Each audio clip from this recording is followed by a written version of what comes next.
Tem coisas que a gente já viu demais. Autoridades blindadas, jornalistas que fazem perguntas com resposta embutida, e uma elite política e midiática que insiste em empurrar sua narrativa como se fosse a única verdade. Mas dessa vez, alguma coisa saiu do script. Uma audiência pública transmitida ao vivo virou palco de um confronto inesperado, não entre direita e esquerda, mas entre fato e versão, entre dado bruto e discurso polido. E quem tentou manipular acabou sendo desmascarado ali mesmo, com câmera ligada e milhões assistindo. Era para ser só mais um debate sobre política urbana. O tema era frio, técnico: desigualdade eleitoral e a suposta exclusão da periferia, do processo democrático. Aquelas discussões arrastadas, com palavras bonitas que ninguém usa na vida real. Tudo indicava mais uma defesa bem ensaiada das narrativas de sempre: que o conservadorismo é uma bolha rica, que a juventude está alienada e que a população mais pobre está sem representação. Mas o que ninguém esperava era que o convidado da vez fosse alguém disposto a romper com o script. Um governador conhecido por não engolir desaforo, acostumado a lidar com números, orçamento e pressão. Ele entrou na sala sabendo que seria atacado.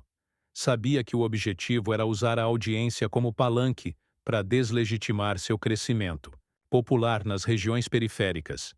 Mas o que ele fez não foi se defender, foi inverter o jogo. A primeira pergunta veio afiada.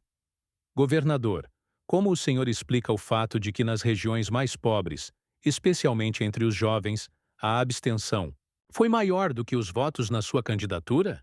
Isso não mostra que o seu apoio é uma ilusão fabricada por bolhas digitais? Pausa. O silêncio no auditório foi tenso. A pergunta tinha veneno. Era uma tentativa de desqualificar o apoio real com base em uma estatística vaga. Só que ele não caiu na armadilha. Olhou firme e respondeu: então você está dizendo que, só porque parte da população se absteve, os que votaram não contam? Que a vontade legítima expressa nas urnas é irrelevante porque não encaixa na sua narrativa? Isso não é análise, é desprezo pela democracia. A apresentadora riu de leve, como quem diz: peguei você. Mas ele continuou: vamos, aos números. Nas 10 zonas eleitorais com maior densidade populacional da periferia, o número de votos em candidatos conservadores cresceu 138% em relação ao último pleito. Isso não é opinião, é dado oficial do TSE. Querem falar de abstenção? Vamos falar, mas sem usar isso como desculpa para apagar a reação legítima que está vindo das ruas. O ambiente mudou. A expressão dos especialistas mudou. O que era para ser uma sabatina virou uma aula. E ele foi além. Sacou gráficos, comparações entre ciclos eleitorais, mostrou que em bairros tradicionalmente progressistas, o eleitor jovem migrou em massa para candidatos fora do espectro tradicional da esquerda.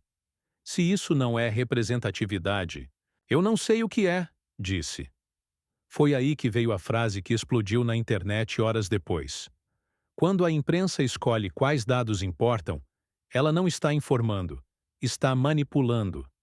Simples, direto, impossível de ignorar. Aquilo bateu como um tapa na cara da hipocrisia. A jornalista tentou se recompor, dizendo que os dados precisavam de contexto, que talvez aquele crescimento fosse pontual. E foi nesse momento que ele matou no peito. Engraçado. Quando os dados favorecem a narrativa dominante, eles viram tendência. Quando não favorecem, são casos isolados. Isso é jornalismo ou torcida organizada? Mais uma pausa. Mas agora era constrangedora. O silêncio não era de respeito, era de derrota. Porque não tinha como rebater sem escancarar a própria parcialidade. Ele aproveitou e foi para cima. Lembrou que nos últimos 4 anos, os mesmos veículos que agora desqualificam o avanço conservador nas periferias já haviam publicado matérias destacando essa tendência. Vocês sabiam disso antes. Está publicado. Mas agora fingem que não viram. Mudaram de ideia ou mudaram de patrão. Nesse ponto, o jogo já estava virado. A audiência que começou como armadilha virou palanque da verdade. Porque o que ele fez ali foi mais do que rebater ataques. Foi revelar o mecanismo por trás da manipulação. E aqui está o ponto central.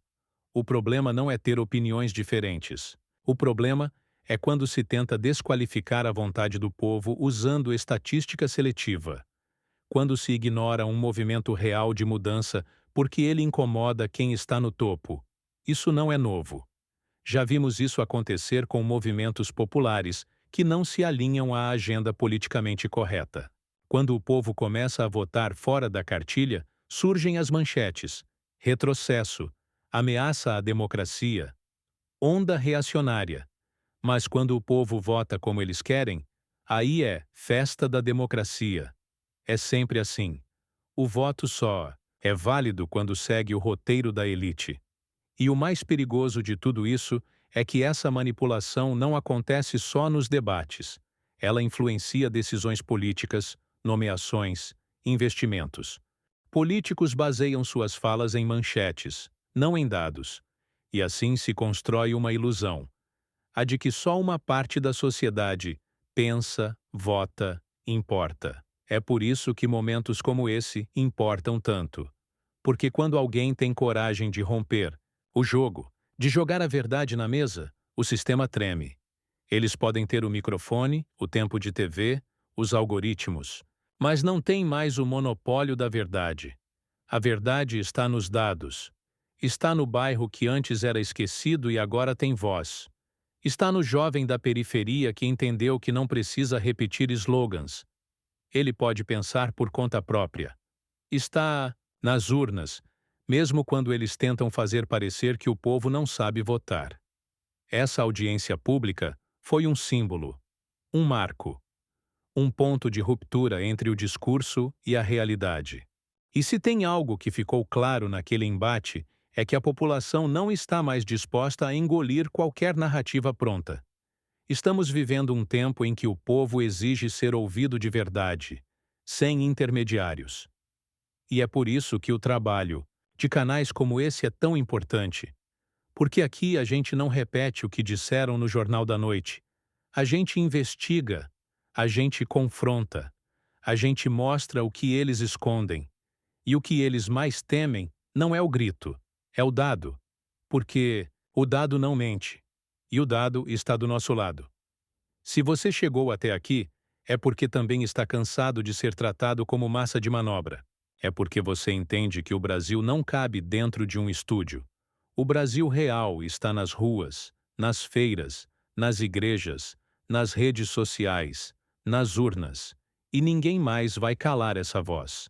Então compartilha esse vídeo. Mostra para aquele seu amigo que ainda acredita que só existe uma versão dos fatos. E lembra sempre: a liberdade não se ganha, se defende. E a verdade não precisa de filtro, precisa de coragem. Até o próximo embate. Aqui, a gente não se cala.